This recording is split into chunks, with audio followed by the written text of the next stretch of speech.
एक तरफ पाकिस्तान और अफगानिस्तान जंग के मुहाने पर है, दूसरी तरफ ईरान और अमेरिका। 24 घंटे में ईरान पर हमला होगा। भारत सरकार ने भी बड़े एडवाइजरी जारी की, वो आपको बताऊंगा। लेकिन कैसे अमेरिका ने तैनाती बढ़ा दी है ईरान के चारों तरफ।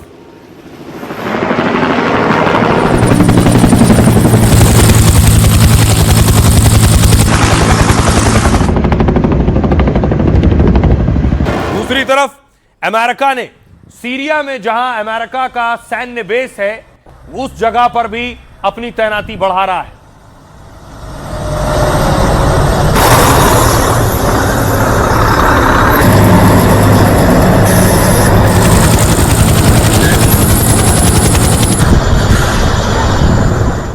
और इस बीच जो हिंदुस्तानी ईरान में है, जो भारतीय ईरान में रह रहे हैं, उनके लिए भारत सरकार ने एडवाइजरी जारी की है। जो भी ईरान में भारतीय है वो फौरन ईरान छोड़ दे। फौरन तत्काल ईरान छोड़ने की दिशा निर्देश जारी किए गए हैं भारतीयों के लिए।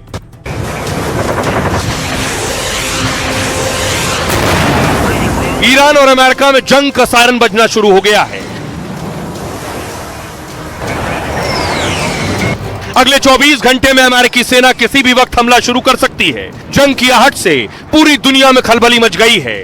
भारत ने भी अपने नागरिकों को ईरान छोड़ने का अलर्ट जारी किया है। ईरान में फंसे भारतीयों ने तुरंत भारत लौटने का आदेश जारी कर दिया है। अमेरिकी फौज और ईरानी सेना ने युद्ध की पूरी तैयारी कर ली है। किसी भी वक्त दुनिया में जंग के नए मोर्चे की शुरुआत हो सकती है।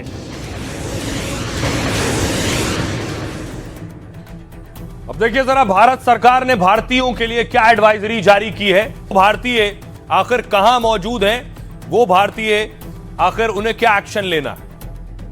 आपको बताऊं, ईरान में रह रहे भारतीयों को भारत की तरफ से अलर्ट जारी किया गया। भारतीय दूतावास ने कहा है सभी नागरिक तुरंत ईरान से निकल जाएं। तीर्थयात्री हो, छात्र हो या फिर भारतीय पर्यटक, सभी ईरान छोड़ दें। कमर्शियल फ्लाइट्स या किसी भी सुरक्षित परिवहन से तुरंत बाहर निकलें। भारतीयों को पासपोर्ट, वीजा और पहचान पत्र साथ रखने को कहा गया है ताकि जरूरत पड़ने पर तुरंत निकासी या यात्रा की प्रक्रिया पूरी हो सके। किसी भी वक्त किसी भी तरह की दिक्कत आने पर दूतावास से संपर्क करने की सलाह दी गई है। इससे पहले 14 जनवरी को भी भारतीय दूतावास ने एडवाइजरी जारी की थी। इसमें कहा गया कि भारतीय प्रदर्शन भीड़भाड़ वाले स्थानों से दूर रहें। विदेश मंत्रालय की रिपोर्ट के मुताबिक ईरान में करीब 10,000 भारतीय हैं। इनमें बड़ी संख्या उन छात्रों की है जो ईरान में पढ़ाई करने के लिए गए। दरअसल भारत से काफी संख्या में छात्र मेडिकल की पढ़ाई करने के लिए ईरान जाते हैं। ऐसा इसलिए क्योंकि वहां भारत के मुकाबले मेडिकल की पढ़ाई सस्ती होती है। भारत में जहां एक छात्र एमबीबीएस के लिए 50 लाख से 1 करोड़ तक खर्च करता है, वहीं ईरान में एमबीबीएस की पढ़ाई में सिर्फ 15 से 20 लाख रुपए खर्च होते हैं। रहने और खाने में भी लगभग 10 से 12 हजार रुपए महीना खर्च आता है। एक रिपोर्ट के मुताबिक ईरान में करीब 1500 भारतीय छात्र पढ़ाई करते हैं। फिलहाल ईरान में रहने वाले सभी भारतीयों को वापस लौटने को कहा गया है। अब आपको बताऊं, दूसरी तरफ जो स्थिति है वो ये बता रही है कि कभी भी कुछ भी हो सकता है। अमेरिका ने बेशक अपनी सैन्य ताकत, सैन्य संसाधन ईरान के चारों तरफ बढ़ाए हैं, वो बेवजह नहीं है, लेकिन ईरान भी अपनी तैयारी कर रहा है। बाकायदा ईरान ने वीडियो जारी किया है सैन्य तैनाती का।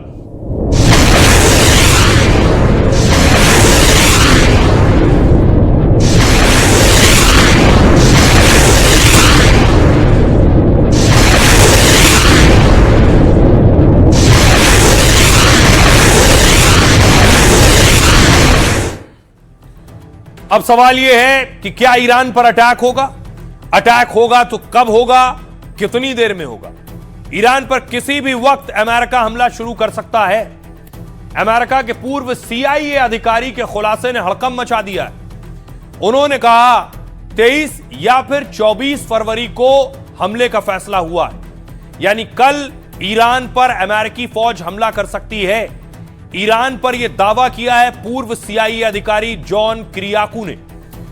वो 1990 से 2014 तक CIA में विश्लेषक और 2004 तक केस विश्लेषक के तौर पर रहे हैं। 99 से 4 तक उन्होंने ही अल कायदा के बड़े नेता को पकड़ने वाली टीम का नेतृत्व किया है। अब इसी ऑपरेशन का नेतृत्व करने वाले अधिकारी ने ईरान पर खुलासा किया है। उन्होंने संकेत दिए कि ईरान को अल्टीमेटम, ध्यान भटकाने की रणनीति हो सकती है। दरअसल ट्रंप ने ईरान को शर्तें स्वीकारने के लिए 10 दिन का वक्त दिया है और 19 फरवरी को उन्होंने कहा था कि इस दौरान ईरान पर हमला नहीं होगा, लेकिन अब पूर्व CIA अधिकारी ने दावा किया है कि हमला कल ही हो सकता है। उन्होंने दावा व्हाइट हाउस में तैनात अपने एक मित्र के हवाले से किया है। फिलहाल अमेरिका और ईरान में दोनों ही पूरी तरह से जंग के लिए तैयार हैं। सुनिए जरा ईरान के विदेश मंत्रालय का क्या कहना है। ईरान पर अमेरिका का कोई भी सैन्य हमला आक्रामकता का कार्य माना जाएगा और इसके गंभीर परिणाम भुगतने पड़ेंगे। आक्रामकता के जवाब में कोई भी देश अपनी आत्मरक्षा के लिए उग्र प्रतिक्रिया देगा। हम भी यही करेंगे। हमें इस क्षेत्र में एक और युद्ध नहीं चाहिए। हम पहले ही बहुत युद्ध झेल रहे हैं। ये सच है कि ईरान इस समय अपने सबसे कमजोर दौर में है। हमें इस समय कूटनीतिक समाधान खोजने चाहिए। Diplomatic way out of this. तो ट्रंप एक तरफ अटैक की तैयारी कर रहे हैं, दूसरी तरफ ट्रंप पर अटैक होने वाला था।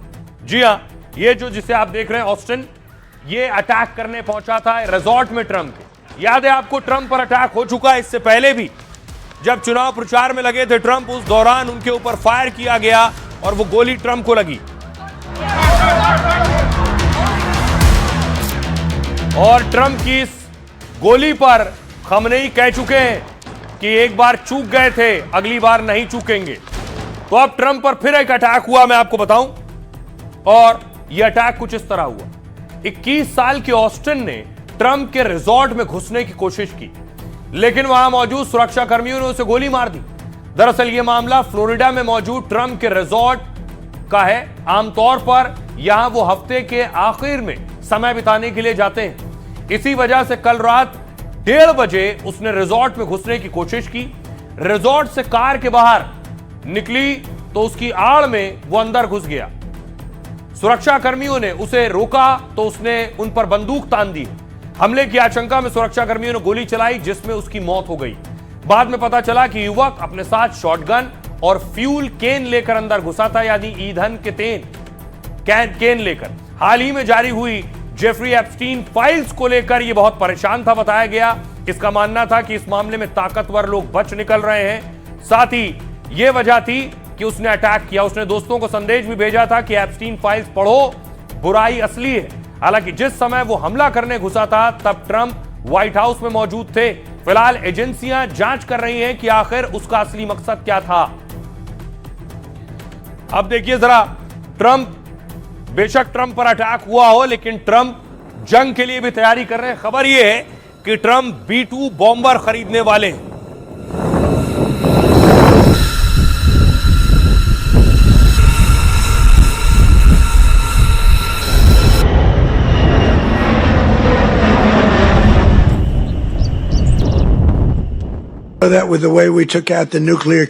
मैंने देखा कि हमने ईरान की परमाणु क्षमता को कैसे नष्ट किया। शानदार B-2 बॉम्बर ने सब कुछ खत्म कर दिया। पायलटों के बारे में सोचिए, वे अंदर जाते हैं, वहाँ उन पर गोलीबारी हो रही है। मैं ये सब कुछ सिचुएशन रूम से देख रहा था। ऐसी परिस्थितियाँ दिख रही थीं जिन पर आप विश्वास नहीं करेंगे। पायलटों ने कहा कि वो ईरान के हवाई क्षेत्र में घुस चुके हैं और फिर आपको फायरिंग की आवाज आ रही है। B-2 बॉम्बर कमाल है, उन्होंने कभी नहीं देखा होगा। मैंने तो व्हाइट हाउस में पायलट को सम्मानित भी किया। और आइए खबरों में आगे बढ़ते हैं। अमेरिका से सटा हुआ है मैक्सिको। मैक्सिको में 136 करोड़ का इनामी ढेर कर दिया गया। उसके बाद पूरे शहर में आग लग गई। 136 करोड़ का इनामी ढेर। उस शख्स की तस्वीर मैं आपको दिखाऊं, यह है 136 करोड़ का इनामी ड्रग माफिया। इसे ढेर किया गया। इसे ढेर करने के बाद इसके गुर्गों ने क्या किया है, ये देखिए। जगह जगह आग लगा दी, गाड़ियां फूंक दिए।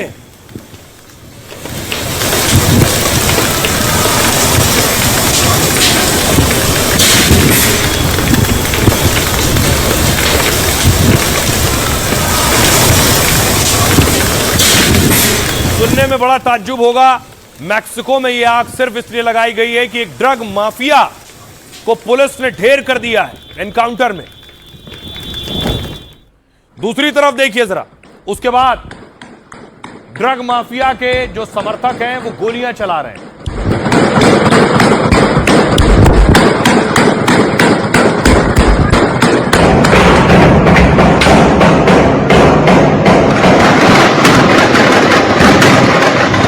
verga, puras 4 letras, hijo de puta madre.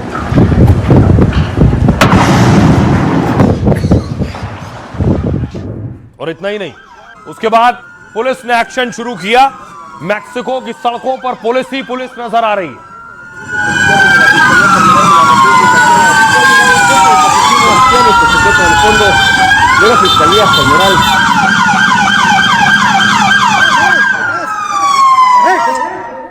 अब हो क्या रहा है कि ड्रग माफिया के मारे जाने के बाद उसके समर्थक हर गली, हर चौराहा, हर दुकान, हर शख्स पर अटैक कर रहे हैं। ये देखिए, पेट्रोल पंप की तस्वीर सामने आई। पेट्रोल पंप पहुंचे हैं, वहां पेट्रोल पंप कर्मी से छीना है और उसके बाद वहीं पेट्रोल डाला और वहीं आग लगा दी।